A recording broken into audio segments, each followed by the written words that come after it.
வணக்கம் நேயர்களே, எங்கள் கடையில் அரைக்கிற தேங்காய் சட்னி எப்படி அரைக்கிறதுன்னு பார்க்கலாங்க. அதுக்கு ஒரு கப்பு பொட்டுக்கடலை, ஒரு 3/4 கப்பு தேங்காய், அப்புறம் வந்து ஒரு 3 மிளகாய் எடுத்து வச்சுருக்கேன், கொஞ்சோண்டு இஞ்சி எடுத்து வச்சுருக்கேன், கருவேப்பிலை எடுத்து வச்சுருக்கேன். நான் கார சட்னி எங்கள் வீட்டில் இருக்கிறதுனால, கார சட்னியும் இருக்கிறதுனால நான் வந்து தேங்காய் சட்னிக்கு வந்து 3 மிளகா தாங்க வச்சுருக்கேன். வெறும் தேங்காய் சட்னி மட்டும்தான் அரைக்க போகிறீங்க அப்படின்னு சொன்னால் 6 மிளகா போட்டுக்கோங்க. அப்புறம் கொஞ்சம் இஞ்சியும் கொஞ்சம் கூடுதலாக வச்சுக்கோங்க. எங்கள் கடையில் நாங்கள் தேங்காய் சட்னி போடுறதுக்கு முன்னாடி மிக்சியில் போட மாட்டோங்க, கிரைண்டரில் தான் போடுவோம். கிரைண்டரில் போட்டால் மட்டும்தான் டேஸ்ட்டாக இருக்கும். நாங்கள் கிரைண்டரை ஆன் பண்ணிவிட்டு அதில் வந்து பச்சை மிளகாய், இஞ்சி, பொட்டுக்கடலை எல்லாத்தையும் ஆன் பண்ணிவிட்டு போட்டுருவோங்க. அதுக்கு கீழே தான் தேங்காய் துருவுறது இருக்கும். அதனால் ஒரு 25 தேங்காய் திருவுறதுக்குள்ளே அந்த பொட்டுக்கடலை அப்படியே அந்த பொட்டுக்கடலை நல்லா அரைஞ்சிரும். இந்த தேங்காய் எடுத்து நாங்கள் அதில் கொட்டிடுவோம். இந்த மாதிரி தான் நாங்கள் தேங்காய் சட்னி அரைப்போங்க. எங்கள் கடையில் வேலை பார்த்த 2 பேரையும் இந்த இடத்துல வந்து நான் ரொம்ப நன்றி கூறுறேன். அவங்க ஜெயாம்மா, அப்புறம் சாந்தியக்கா.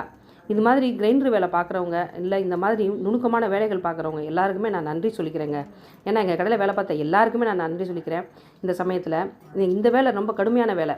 இந்த வேலை மட்டும் கிடையாது, எல்லா வேலையுமே கடுமையான வேலை தான். அவங்க வராத போது நான் அரைச்சிருக்கேன், மணிக்கட்டெல்லாம் அப்படி பயங்கரமாக வலிக்குங்க. இந்த மாதிரி உழைப்பாளர்களுக்கு என்றைக்குமே நம்ம நன்றியோடையும் விசுவாசத்தோடையும் இருக்கணும். ஆனால் அவங்களுக்கு வந்து உடம்பு முடியாத சமயத்தினால தான் ஜெயம்மா போயிட்டாங்க, வயசாகிடுச்சு. சாந்தியக்கா வந்து அவங்க பிள்ளைங்களுக்கெல்லாம் செட்டில் பண்ணிட்டாங்க. அதனால் போயிட்டாங்க. இதுக்கு மேலே போதும் அப்படின்னு சொல்லிட்டு. இதுக்கு தாளிக்கிறதுக்கு கடுகு, கடாயில் வந்து நான் எண்ணெயை ஊற்றலைங்க. கடுகு, உளுந்தம்பருப்பு, அதிலே கருவேப்பிலையும் போட்டு பாப்கார்ன் மாதிரி நல்லா வறுக்கணுங்க. ஜெயாமா என்ன பண்ணுவாங்கன்னா, அதே கடுகு உளுந்தம்பருப்பில் கொஞ்சமாக வெந்தயம் போட்டுக்குவாங்க, ஜீரகம், சோம்பு எல்லாத்தையும் போட்டு அவங்க அது சைடு பை சைடு அது போயிட்டே இருக்கும். இப்போ நான் பொட்டுக்கடலையில் தேங்காய் போட்டிருக்கேங்க. பொட்டுக்கடலையில் தேங்காய் போட்டு ரொம்ப நேரம் அரைக்க வேண்டாம், நைஸாலாம் ஆகணும் அப்படின்லாம் கிடையாதுங்க. அது கொஞ்சம் நேரம் ஆட்டினோடனே உங்களுக்கு தெரியும் அந்த வாசனை அப்படியே அந்த கிரைண்டர்லேருந்து அள்ளி சாப்பிடலாம் போல் அவ்வளோ நல்லா வாசனை அடிக்குங்க. இப்போது நான் எப்படி கலரில் போட்டேன், இப்போ நல்லா செவந்து வந்திருக்கு பார்த்தீங்களா? இது மாதிரி வரணுங்க. இது மாதிரி வந்தோடனே எடுத்து வச்சுக்கிட்டிங்கன்னா உங்களுக்கு ரொம்ப யூஸ்ஃபுல்லாக இருக்கும். இந்த கண்டுபிடிப்புலாம் எங்கள் அத்தையோட கண்டுபிடிப்பாங்க.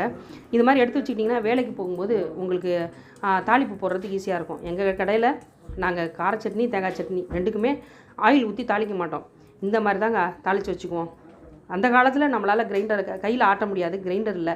ஆனால் இந்த காலத்தில் தான் கிரைண்டர் இருக்கே. அதனால் நம்ம இந்த மாதிரி கிரைண்டர் கரண்டில் போட்டு தானே ஆட்ட போகிறோம்.